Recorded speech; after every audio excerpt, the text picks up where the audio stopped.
Hey, what's up? Welcome to something that I have not done in a very long time.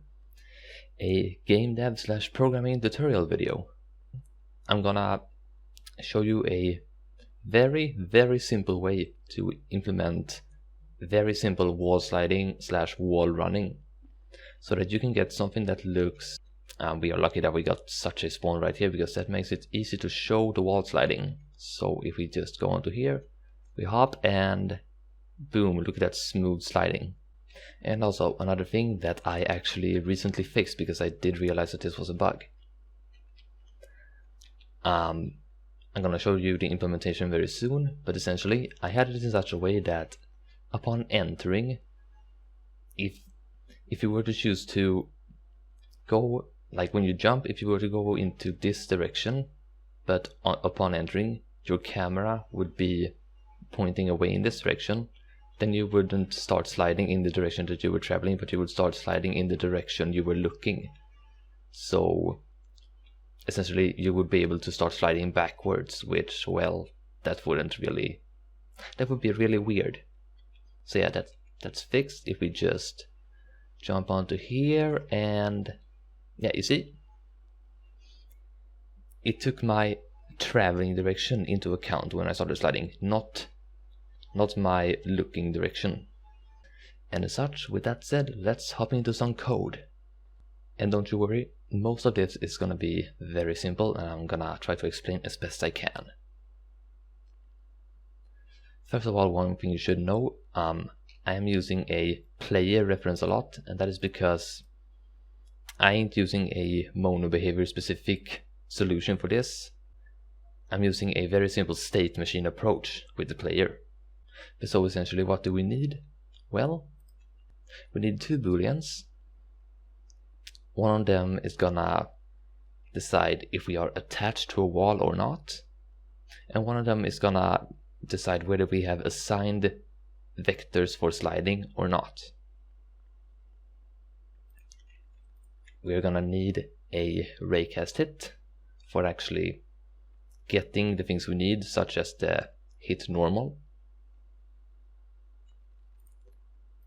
And finally, and these are two of the most important things that we will need two vector 3s. One of them that keeps track of the direction we want to travel when we have done all the necessary calculations and then start traveling in that specific direction onto the wall. And we also want a vector 3 to track the movement that happened before on collision with the wall, so that we know in which direction the player was heading from, and from that we can judge, okay, where are we supposed to head after we have done all the necessary calculations, and how should we apply that to the player to get, well, the correct heading. So yeah, once again, since what I have here is a state machine approach, if you were to do this onto a regular mono behavior, this attached equals true right here you would most likely want to have that set to false at the start. But I have set this to true here because I have a script called player move default that is applied, well, for most other objects in my game. But as soon as my player detects collision with a sliding wall, then it will change to the player move slide script, and the attached will already be true because I have already initialized this script at the start of the game.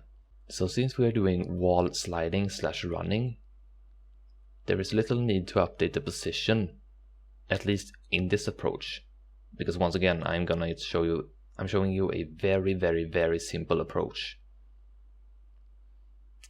And as such, we don't need to think about updating the position that much, but we do need to think about updating the velocity.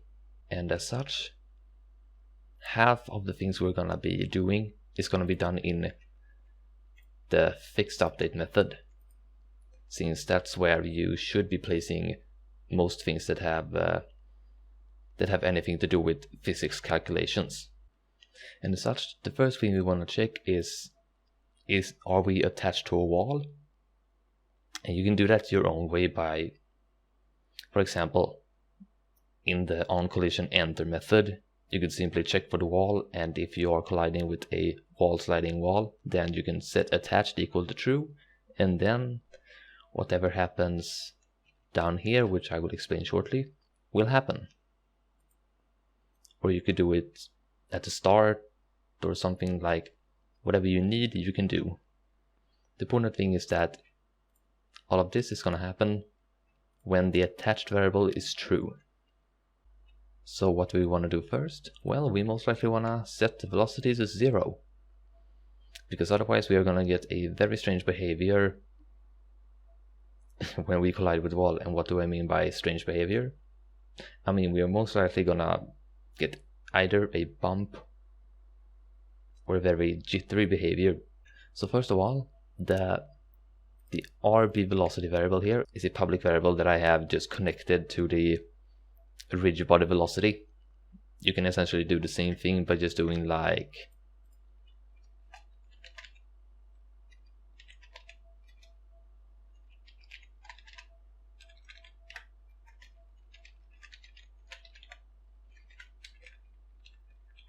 something like that, and then just imagine that this part here is the start method.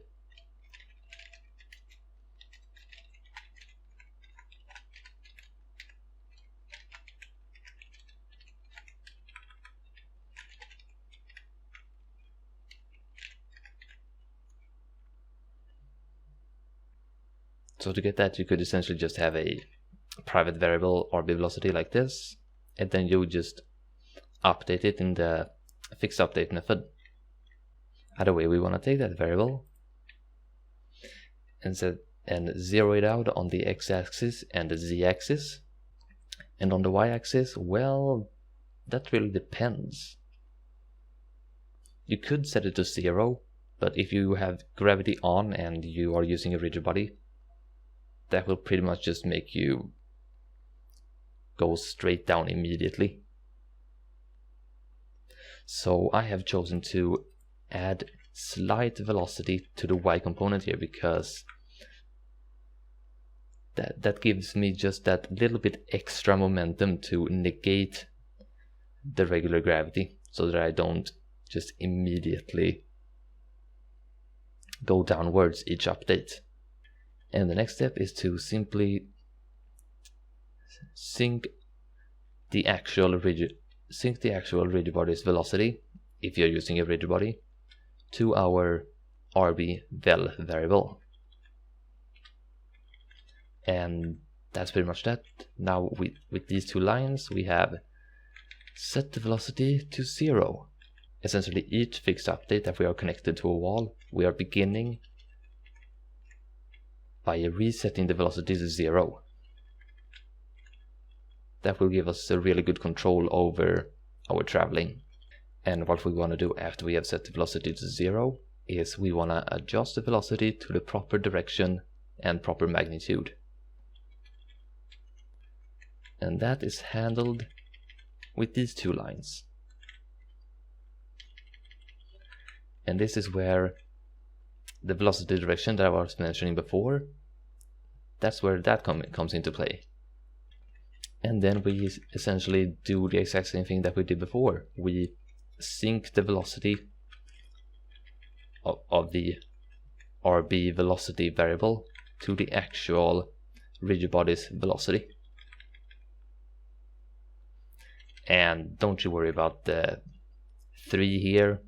You can put whatever the heck you want there. I'm actually planning to, as you can see right here, I'm planning to make a variable for the magnitude of the velocity direction, so that I can adjust it from the editor directly instead of just having a fixed value. And okay, here, once again, because of the approach I'm doing this in the onCollision enter method, and I'm setting my previous movement direction to my player's new position minus the old position.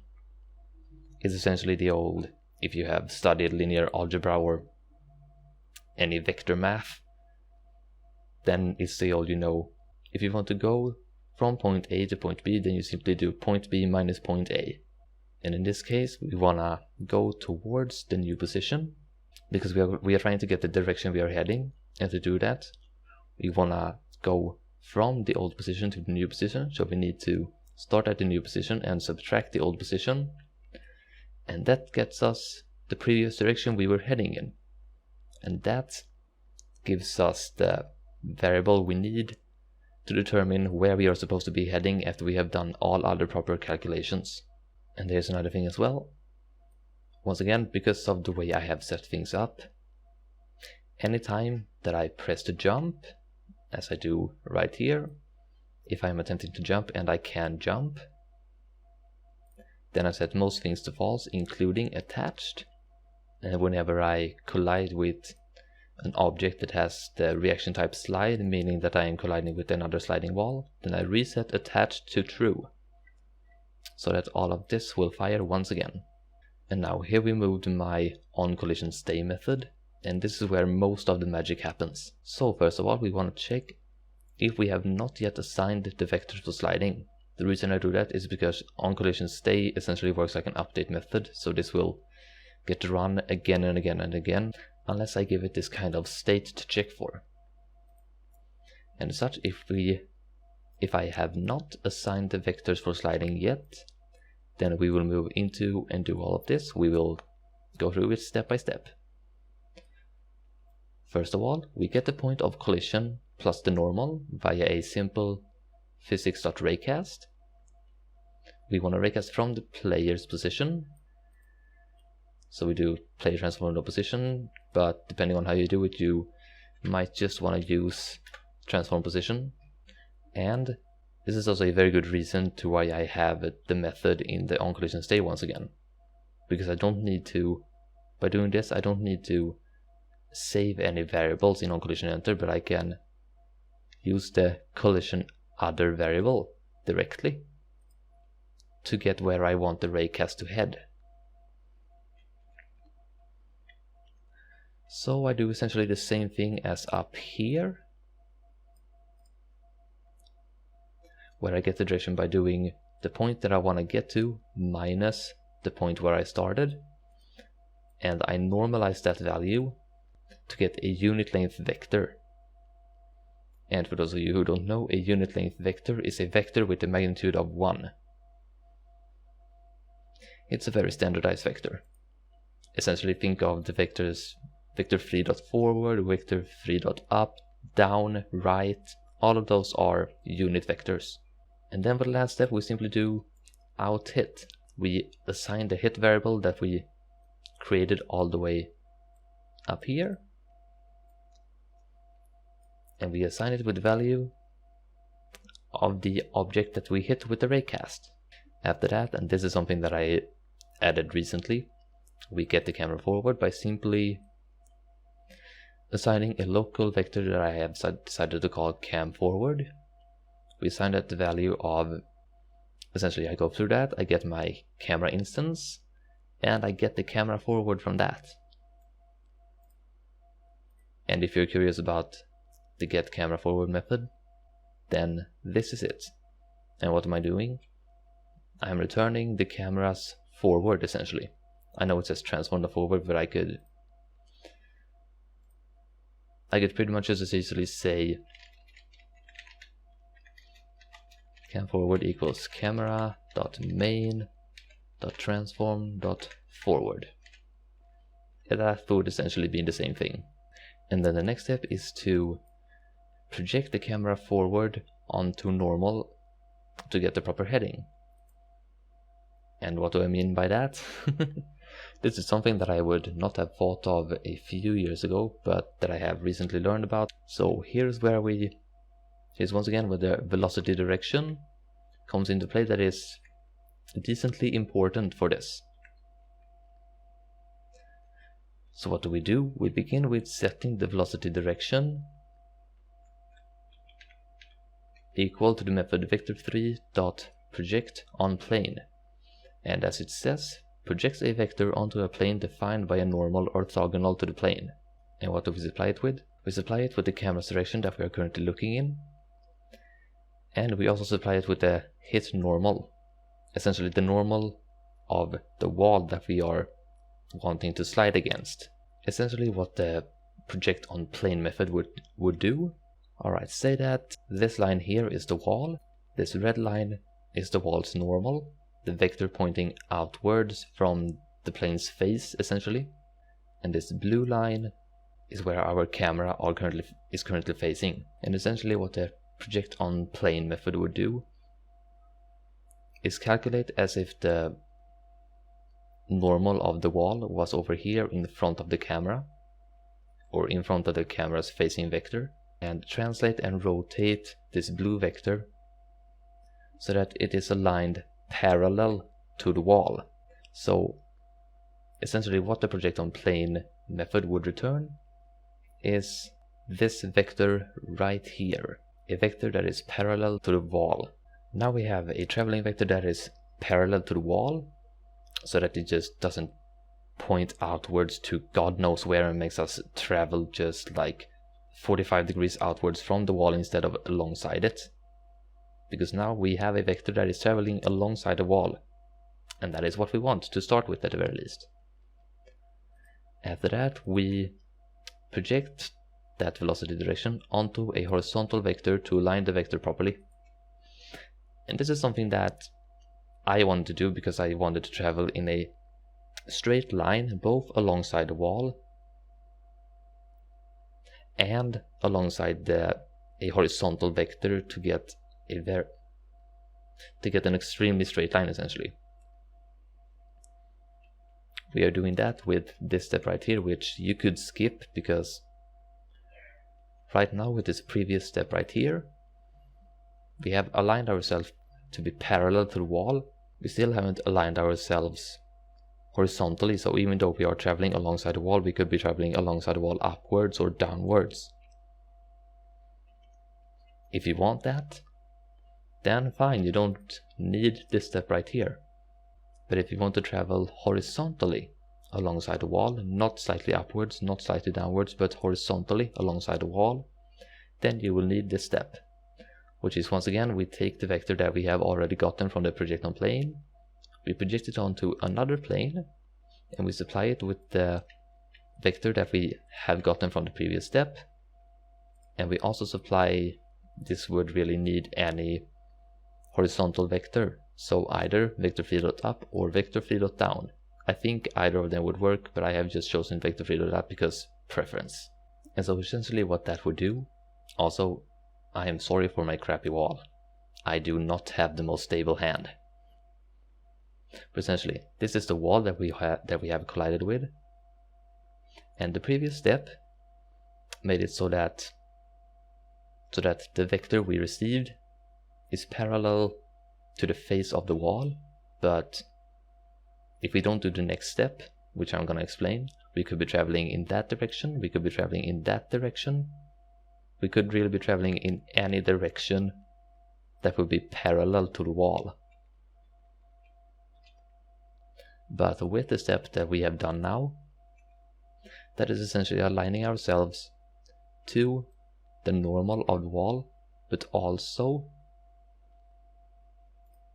to the normal of the up-facing vector, vector phi.up.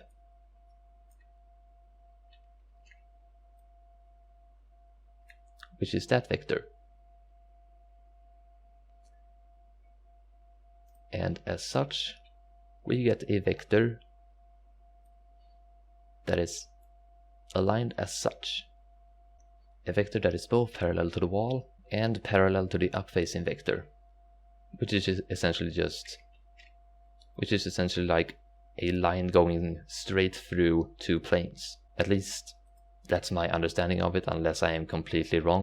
But yeah, so now we have all of that, and we have a velocity direction that is aligned properly, at least in a way I would want. And so the next step, and this is something that is really that bug fix I was talking about, confirm that the dot product of the movement direction previous to wall collision and the camera's forward is greater than 0. And what is the dot product?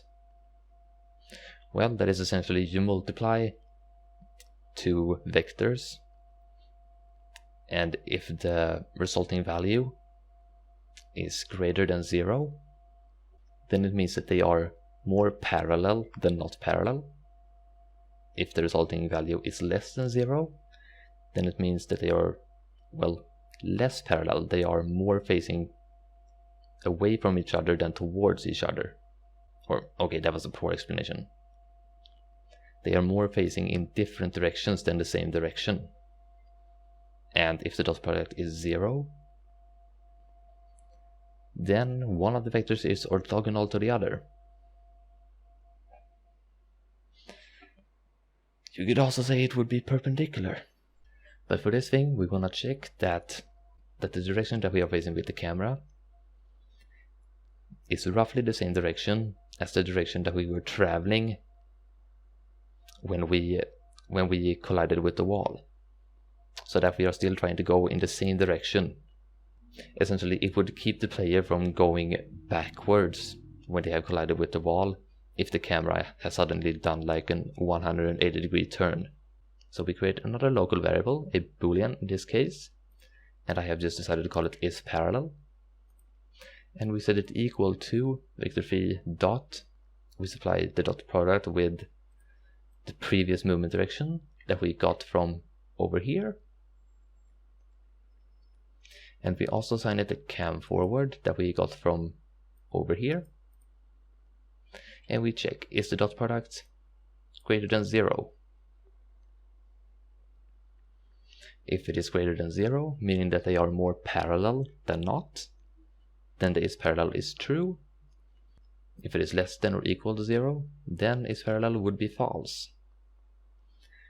And then we simply say, if yes, if it is parallel, then we let the player travel in the projected velocity direction. Essentially, we do nothing, because the camera is pointing towards roughly the same direction as the direction we were traveling to when we collided with the wall, so we don't need to do anything. But if not, meaning that the dot product value is either 0 or less than 0, then we invert the velocity direction to get the correct heading based on the previous movement direction. And we do that right here. And this that you see right here is just a shorthand for, it is a shorthand if statement. It is essentially saying if isParallel is true, then set the velocity direction to the same value because we don't need to change it. But if isParallel is false, then we set the velocity direction to the negative value. Essentially, we invert the traveling direction. And after this step, well, we are pretty much done. And essentially, because we are done, we set the assigned vectors for sliding equal to true, so that we don't keep doing this again and again and again each time the onCollision stay gets called. And well, yeah, that's it. Now we can use the velocity direction in the fixed update method, and each time we update the velocity, we will update it with the correct velocity direction, and in my case with the magnitude of 3. And if we return to this part right here, this is essentially just make it so that the player can choose to jump off the wall whenever they want. And first of all, this is just a boolean that I have in the player class, and I simply update it here in the update method, setting player.attemptingJump to input.getKey keycode.space. So yeah, I check if the player is attempting to jump, meaning that the player is pressing the space button, and the player can jump, which for the sake of this behavior, can jump is always going to return true, but you can choose to implement that however you want.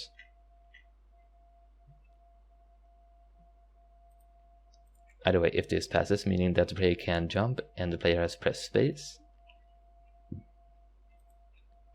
then we will set assigned vectors for sliding equal to false. So then if we were to collide with another wall that was meant for wall sliding, then we would be able to enter and do all of this again, and we would essentially start sliding in the correct direction if we were to collide with another wall right after we are done sliding off the current wall. And then we set the attached bool equal to false, meaning that we are no longer attached to a wall, so all this up here doesn't need to be updated. And once again, we set our own rigid body velocity variable equal to Victor3.0. We sync the actual rigid body's velocity to that rigid body velocity variable, and we set play.attempting jump equal to false, which I do realize now that isn't actually needed, because by that point it would be false here because I'm not pressing the key code anymore. So this piece of code is actually redundant. It doesn't need to be there. Either way, after that,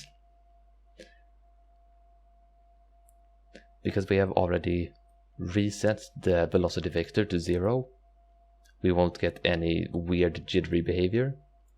So we can simply just update it with the, as I have chosen to name it, get force from camera direction. And that method is right here. And what do I return? I essentially return the camera's forward multiplied by, in my case, player.jump height, but you can multiply it by whatever you want. And after that, we once again sync the velocity of the actual rigid body to our velocity variable. And that's it. By doing all of that, we have essentially made the player able to jump off the wall in any direction whenever they want. And that is essentially it. By doing that, you should be able to recreate something like this if I can get around this wall here. Okay, that was a really bad example. There we go.